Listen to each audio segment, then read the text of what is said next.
इयत्ता तिसरी बालभारती धडा 20वा एक भारतीय संशोधक पान क्रमांक 20। शंकर नावाचा एक छोटा मुलगा होता।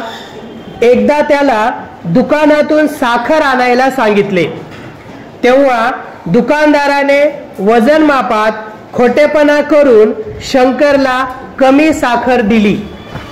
शंकरने हुज्जत घातली पण दुकानदाराने त्याचे काहीच ऐकले नाही। वडिलांनीही आरोप केला, वाटेत तू साखर खाल्लीस म्हणून ती कमी झाली। शंकरच्या मनाला ती गोष्ट चांगलीच लागली।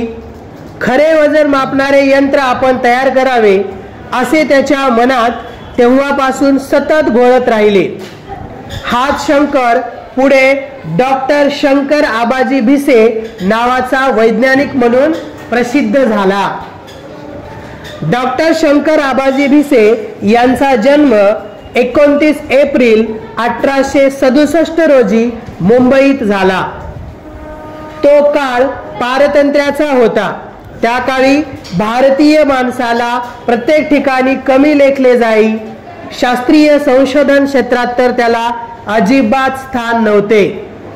अशा प्रतिकूल परिस्थितीत पुढे डॉक्टर भिसे शास्त्रज्ञ म्हणून नावारूपाला आले। 1897 चा जुलै महिना शंकररावांच्या आयुष्यात क्रांती घडवणारा ठरला।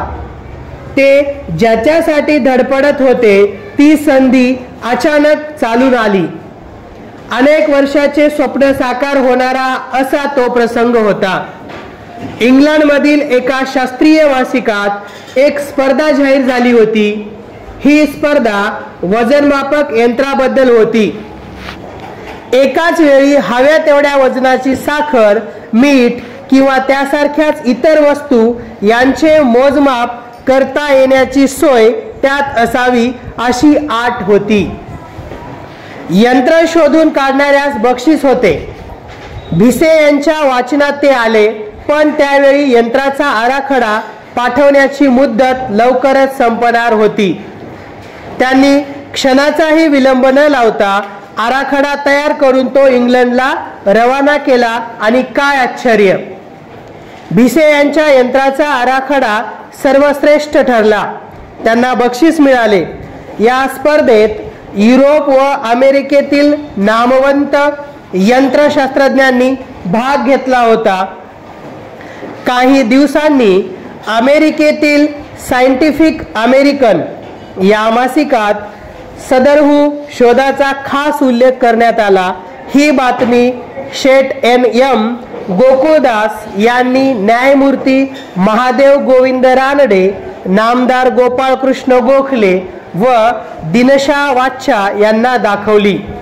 त्यांनी शंकररावांना प्रोत्साहन देऊन इंग्लंडला जाण्यास मदतही दिली। भिसे 1899 मध्ये इंग्लंडला गेले। डोक्यात आलेल्या कल्पना रेंगाळत न ठेवता त्याप्रमाणे काहीतरी बनवून पाहण्याची सवय शंकररावांना लहानपणापासूनच होती। ते 10 वर्षाचे होते तेव्हाची गोष्ट।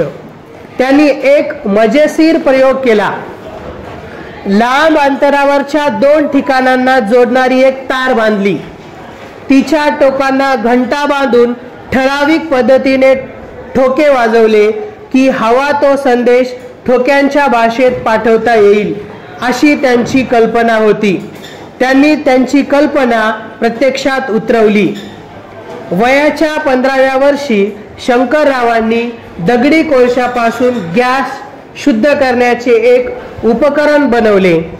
बराच वेळपर्यंत 4 दिवे जळण्यास पुरेसा गॅस या यंत्रावर तयार होत असे। बालपणापासून शंकररावांची स्वाभाविक प्रवृत्ती शास्त्रीय आणि कला कौशल्यांकडेही होती। शाळेतील घोकंपट्टीचा त्यांना मनस्वी कंटाळा होता। इंग्लंडमध्ये भिसे यांनी प्रामुख्याने छपाईच्या क्षेत्रात अनेक शोध लावले। इंग्लंडला बरीच वर्षे राहिल्यावर भिसे अमेरिकेला गेले। अमेरिकेत त्यांनी ऑटोमिडिन ॲटॉमिक आयोडीन या गुणकारी औषधाचा शोध लावला.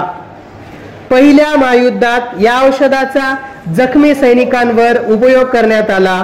अमेरिकेत हे औषध लोकप्रिय झाले. भिसे यांच्या 60व्या वाढदिवसानिमित्त न्यूयॉर्कमध्ये अनेक संस्थांतर्फे त्यांचा सत्कार करण्यात आला. संशोधन क्षेत्रात बहुमोल कामगिरी केल्याबद्दल त्यांना सन्मानपूर्वक पदव्या देण्यात आल्या. या सुमारास डॉक्टर भिसे यांची जगप्रसिद्ध संशोधक एडिसन यांच्याशी भेट झाली. भिसे इंग्लंडमध्ये असताना इंग्लंडचे आफ्रिकेशी युद्ध सुरू झाले.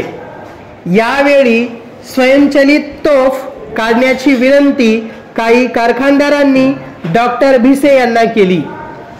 स्वयंचलित तोफ तयार करण्याचे त्यांनी नम्रतापूर्वक नाकारले व मानवतेच्या भूमिकेतून होणारा संहार आपल्या परीने वाचवला. डॉक्टर भिसे यांनी सुमारे 200 शोध लावले. त्यांचे कार्य आपल्या सर्वांना सदैव प्रेरक ठरेल यात शंका नाही. अमेरिकेत न्यूयॉर्क येथे 7 एप्रिल 1935 रोजी त्यांचे निधन झाले. तर हे लेखन केलेलं आहे. लेखक आहेत ज.बा. कुलकर्णी. शब्दार्थ: हुज्जत घालणे, वाद घालणे, आरोप, आळ, मनाला लागणे म्हणजे वाईट वाटणे, मनात घोळत राहणे म्हणजे नेहमी आठवणीत राहणे, आराखडा म्हणजे कच्ची आकृती, विलंब म्हणजे उशीर, रवाना करणे म्हणजे पाठवणे, नामवंत म्हणजे नावाजलेले आणि संवार म्हणजे विनाश, प्रेरक म्हणजे उत्तेजन, प्रोत्साहन देणारा.